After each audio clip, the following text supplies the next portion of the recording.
Hello everyone, welcome to another video. I'm Randy, and this is a two-prong video. And it has to do with a VCLT, but there's a story behind it. So I was waiting for an Amazon package, and then one arrived. It wasn't what I was expecting.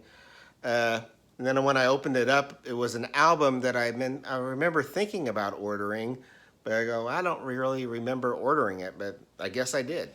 And so, a couple of days went by, I don't know, and then all of a sudden I see this little piece of paper down by the couch, and I look at the piece of paper, and my sincere apologies to Steve at All the World's a Stage. It says, Randy, pretty sure you said you did not have this. I think it is one of the better covers albums. Enjoy, from Steve at All the World's a Stage. Thank you, Steve. And I didn't order it. As you can literally see, Steve sent it to me, and I feel so bad about that, but I want to show it to you now.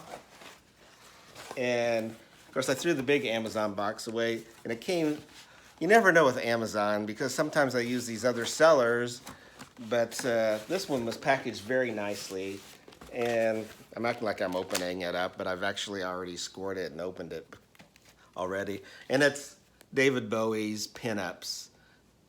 Steve says it's one of the best cover albums, and it's on, is that RCA? What is it?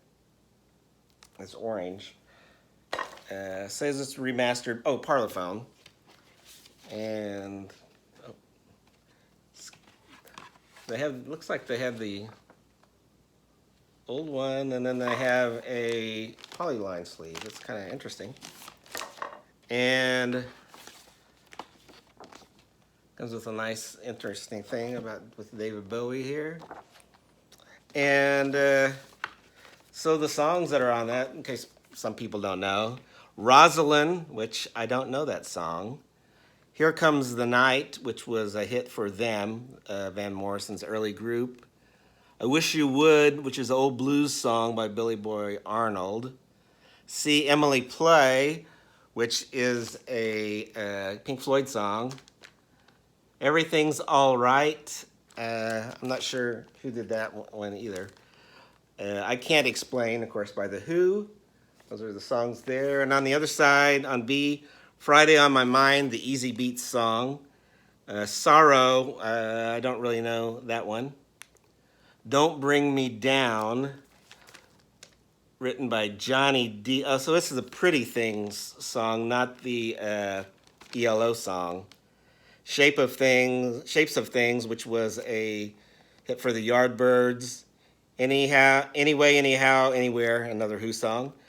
And Where Have All the Good Times Gone, which is a Kinks song. So yeah, it's got some great tunes. It's going to be interesting to see David Bowie's interpretations of those songs. And thanks again, Steve. I'm so sorry that I waited a few days to do this video. And the other thing I wanted to do was to participate in a thread started by Steve. He wants us to tell 5 artists that you've never owned any of their music. Well, the first 2 is probably going to be a surprise, and it's not because I dislike the artist. I would love to have music by them, and I'm sure one day I will buy some. And the first 2 are King Crimson. I've never actually owned anything by King Crimson, although I have did some Spotify when we did a CD exchange, and I liked what I heard. And Black Sabbath. Of course, I know some of their songs, and I wouldn't mind having a Black Sabbath album. I've never bought one. So King Crimson and Black Sabbath are 2 that I would enjoy having their music, but I just don't have. The other 3, I've just never have gotten into these artists and don't have anything by them. And I will say that there are some artists that I'm not real crazy about that I do have their music, because a friend of mine used to do a bonfire party every October, and I would do the music for it. I'd make like 8 CDs to last all night. We'd put them, we had a little tent set down there where we put the stereo equipment, put these big speakers out, and probably terrible for the speakers with the moisture and everything, but anyway.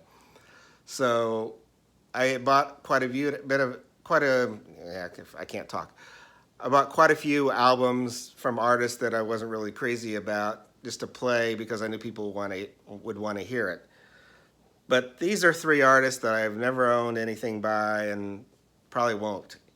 And that's one's, sorry Canada, Bryan Adams can never get into his music. The other, Bon Jovi from New Jersey. Some of their songs are kind of catchy, but I'm just not really into them. And then I couldn't think of a fifth one, so I stole one from Aaron Mutha Alamere, Limp Bizkit. Never owned anything by them and never will. So thanks again for watching, and thank you so much, Steve. I know I'm going to really enjoy this Bowie album, and hope everyone takes care.